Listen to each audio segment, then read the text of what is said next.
Bueno, ¿empezamos? Bueno, primero muchas gracias por la invitación, a Raquel, que fue la que me convocó. Por otro lado, hoy a la mañana cuando estaba viniendo me di cuenta de algo muy importante, que es que hoy es el aniversario del fallecimiento de un filósofo argentino muy importante, que es parte de esta ponencia, que es Rodolfo Kusch. Así que, bueno, se dio justo casualmente que expongamos esto el día de su aniversario de su fallecimiento, que fue en 1979. Además, bueno, también a mí la esperanza me da como un sentimiento positivo más que negativo. Y ver personas jóvenes que están trabajando filosofía y que además están tratando de vincularla con la realidad nacional me da más esperanza todavía. Sobre todo porque creo que es una de las grandes deficiencias de mi facultad, ¿no? Pero bueno, a lo nuestro. Lo que voy a exponer es un trabajo que venimos realizando con Pablo, que es el que me va a suceder, con otras compañeras también de otras universidades, es pensar la filosofía latinoamericana con base en Rodolfo Kusch, ¿sí? Particularmente yo lo que voy a trabajar es el pensamiento de Francisco, ¿no? Y qué es lo que leyó Francisco en Rodolfo Kusch. Esto requiere en primera instancia un primer acuerdo, digamos, entre nosotros y nosotras, que tiene que ver con pensar a Francisco no solamente como el Papa, digamos, sino como un autor, un filósofo inserto en una tradición de pensamiento particular, ¿sí?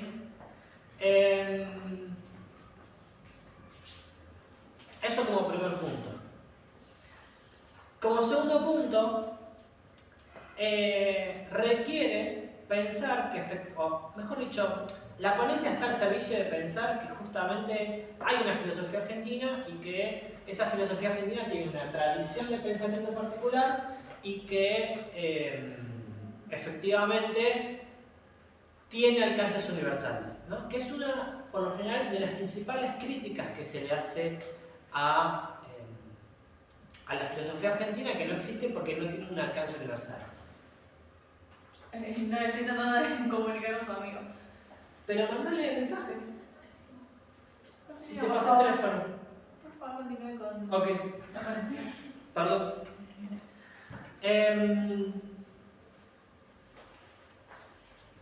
Sobre el pensamiento de Rodolfo Kusch hay un montón ya escrito, hay una bibliografía extensísima que sobre todo se basa en dos autores, que son alemanes y franceses, que son Gastón Fessard, por un lado, y por otro lado Romano Guardini, que creo que es italiano de nacimiento, pero hizo casi toda su trayectoria, digamos, o toda su carrera en Alemania. Obviamente son curas, son Gastón Fessard, estoy seguro que es jesuita, Romano Guardini no lo recuerdo, pero son filósofos fenomenólogos, ¿no? Los que leímos algo de Martin Heidegger, vamos a tener rápidamente, si nos va a encontrar el link y la conexión con, por ejemplo, Romano Guardini, ¿sí? Hay un montón de bibliografía sobre el Papa Francisco que hace hincapié en estos autores, sobre todo porque en ellos hay cierta inspiración para que Francisco pensara sus 4 principios, que son principios teóricos, filosóficos y prácticos, ¿no? Que son, siempre me acuerdo de 3 y siempre hay uno que se me olvida, que son el tiempo superior al espacio, la realidad superior a la idea, El todo. el todo superior a las partes y... ¿Esa es la que habías dicho? Bueno, siempre hay un cuarto que se me olvida, pero ya los conozco. A mí me interesa pensar la formación de Francisco respecto a la filosofía latinoamericana, justamente. No solamente cómo él recepcionó a los autores alemanes o europeos en general. Entonces, me quiero detener en 3, 4 ideas que él utilizó, digamos, en su pontificado, que son ideas de pensadores y pensadoras argentinos, y en realidad rioplatenses, porque entre ellos hay uno que se llama Alberto Metol Ferrer, que es uruguayo. En primer lugar, me parece que también una autora muy reconocida en la biografía sobre Francisco es Amelia Podetti.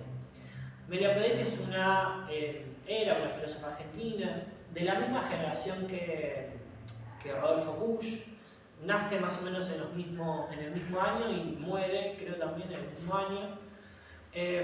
Mueren muy jóvenes los dos. Amelia Podetti es una fenomenóloga, una mujer que se recibió con una tesis sobre Husserl y que de alguna manera llegó a la filosofía latinoamericana tardíamente. Hizo como una carrera clásica, entre comillas, o tradicional, y después, hacia el final de su vida, que murió muy joven, empezó a trabajar temas de filosofía latinoamericana a partir de un texto muy interesante que se llama La erupción de América en la historia. Ella ahí plantea una idea fundamental, tan importante la idea que planteó en ese texto, porque hay un libro que tiene ese título, pero porque hace mención a ese artículo. El libro es compilatorio en realidad. Es tan importante esta idea que ella va a desarrollar en ese artículo que hay una edición de Biblos que cuenta con una introducción del Papa Francisco, cuando todavía era Bergoglio. Y es la idea de que la periferia se conoce mejor dicho, el centro se conoce mejor desde la periferia. Porque ella, realizando una discusión con Hegel, va a decir que la historia universal en realidad empieza con el descubrimiento de América. Y particularmente, no solamente con el descubrimiento de América, sino fundamentalmente con la circunnavegación que realizó Magallanes por el estrecho que hoy en día lleva su nombre. Ella ahí va a plantear que por primera vez en la historia de la humanidad, hay una conciencia de la universalidad del mundo. Y ella va a decir que los primeros tipos que se dan cuenta de eso son españoles de la Escuela de Salamanca, y que paradójicamente, cuando ellos advierten y toman conciencia de esta universalidad del mundo, Europa se da vuelta y empieza a provincializar su propia filosofía. Y ella dice, el máximo exponente de eso, paradójicamente, es Hegel, ¿no? Existiendo la posibilidad de desarrollar por primera vez en la historia de la humanidad una filosofía dialogada, atlántica, que conecte lo viejo y lo nuevo, Europa prefiere una filosofía mediterránea y cerrarse en ella misma. ¿Sí? Y el pináculo de eso justamente es Hegel, que dice que América es el continente del final. Y el Papa Francisco retoma esto. En su primera locución, cuando es elegido obispo de Roma, sale al balcón y dice: han elegido un obispo de Roma del fin del mundo. Que cuando uno lo ve ahí de noche, es el Papa, qué sé yo, tiene como un sesgo apocalíptico, pero en realidad está haciendo mención a Amelia Podetti, ¿no? A la idea de que desde la periferia, o sea, desde el fin del mundo, se puede conocer mejor el centro del mundo, ¿no? Esta es una primera idea. Una segunda idea es la de Metol Ferrer. Metol Ferrer va a desarrollar, él va a decir de sí mismo que es un tomista silvestre, y va a decir, él va a tratar de desarrollar, siguiendo un poco la línea de estos autores europeos que mencionaba al principio, de Gastón Fessard y de Romano Guardini, él va a desarrollar la necesidad, o va a empezar a pensar la necesidad de una filosofía dialéctica que no sea hegeliana justamente. Es necesario pensar una filosofía abierta que no lleve a la síntesis. ¿Y qué sería una filosofía abierta que no lleve a síntesis? Bueno, una filosofía polar, una dialéctica polar. ¿Sí? Y de acá los principios. Porque cuando uno piensa en los principios de Francisco, el todo es superior a las partes no están anuladas por el todo. Ni el todo tiene que ser particularizado, sino que hay una dialéctica, hay una tensión entre dos polos. A veces puede ser que prevalezca uno sobre el otro, pero la idea es que no haya síntesis. No hay síntesis entre el todo y las partes, simplemente hay una tensión, ¿no? Esta idea también es muy importante para Francisco. Y obviamente el tercer punto es Rodolfo Kusch. Pero bueno, los dos usaban lentes. Bueno, siempre me los gustó. Cuando llegaron más o menos a los 10 años del pontificado de Francisco, él dio varias entrevistas a medios locales, una a Gustavo Silvestre para C5N, otra para Bernarda Llorente para la televisión pública en ese momento, donde él dice que Kusch fue el filósofo argentino que mejor comprendió al pueblo, el concepto del pueblo, ¿no? Y lo dice ahí, lo tira y ya está, quedó ahí. Y no desarrolla, ¿no? Y eso es muy interesante porque está llevándolo a Rodolfo Kusch a un plano importantísimo, ¿no? Kusch habla del pueblo en muchos momentos a lo largo de su obra, principalmente en su último libro, que es Esbozo de una antropología filosófica americana, en donde él dice que el pueblo, además de ser un concepto sociológico y además de ser un concepto económico, es un concepto místico. ¿En dónde está la mística? En que no solamente se comprende desde lo racional y que además ese pueblo está en tensión y que esas tensiones son irresolutas, ¿sí? En ese pueblo, ¿y cuáles son esas tensiones irresolutas? Bueno, que uno como individuo se reconoce como pueblo, pero al mismo tiempo lo popular necesariamente tiene que desdibujar el ego, ¿sí? Entonces, redondeando, tenemos en Francisco, que es tal vez el argentino, la persona argentina más importante de la historia, porque llegó al papado, digamos, tenemos ideas de filósofos y filósofas rioplatenses. Tenemos la idea de Amelia Podetti sobre la importancia de la periferia, tenemos la idea de Alberto Metel Ferrer como una dialéctica polar para pensar, para superar el hegelianismo, y tenemos una idea de pueblo extraída de la filosofía de Rodolfo Kusch, ¿sí? Esto coloca a la filosofía argentina en otro punto, en otro nivel.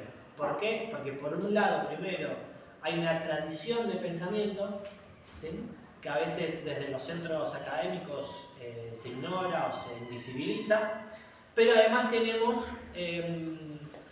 la resolución de uno de los problemas más importantes que aquellos que niegan la filosofía argentina plantean cuando quieren argumentar en contra, ¿no? Y dicen, bueno, para que haya filosofía argentina tiene que haber conceptos universales. Y la filosofía argentina no desarrolló conceptos universales, sino que simplemente se ocupó de traducir trayendo conceptos foráneos.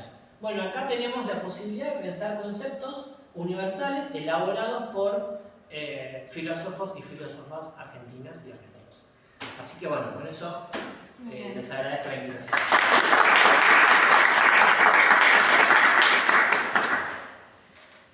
Bueno, abrimos el espacio de preguntas.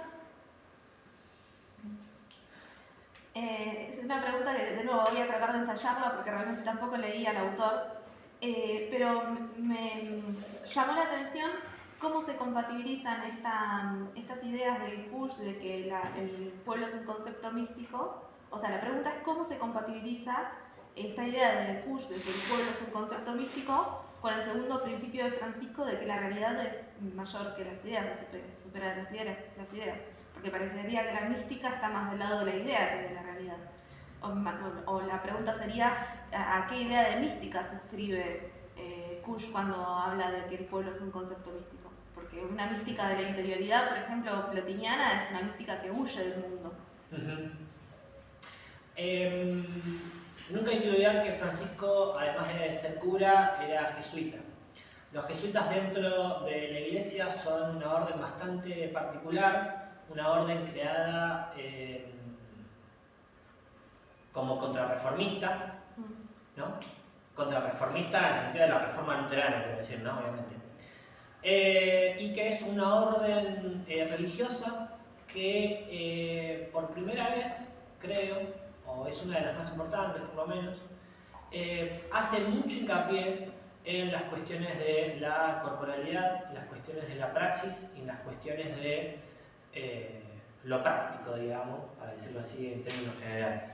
De hecho, el libro más importante de los jesuitas son los ejercicios espirituales, que uno dice, bueno, pero ¿cómo se puede dar un ejercicio y al mismo tiempo ser espiritual? Bueno, yo creo que ahí hay un concepto que es clave en Francisco, que es el concepto de discernimiento, que es a partir del cual él piensa cómo se toman decisiones, ¿no? La reflexión está orientada a tomar una acción, ¿sí? Entonces, hay que pensar la mística no en términos plotinianos justamente de alejamiento del mundo, sino la mística, una mística más práctica. No hay que olvidar tampoco que los jesuitas eran los que armaban las misiones jesuíticas en América, en donde, bueno, hay muchas polémicas al respecto, pero había un trabajo cotidiano con los pueblos originarios. Era una eticidad particular, construían comunidad, y no solamente desde lo religioso, sino desde la práctica. Eran espacios de trabajo, ¿sí?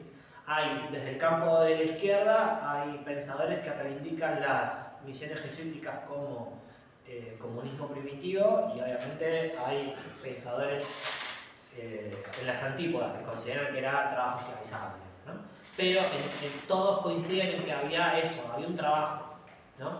La orden jesuítica se caracteriza justamente por eso, por no pensar lo religioso solamente en términos espirituales, sino también en términos prácticos.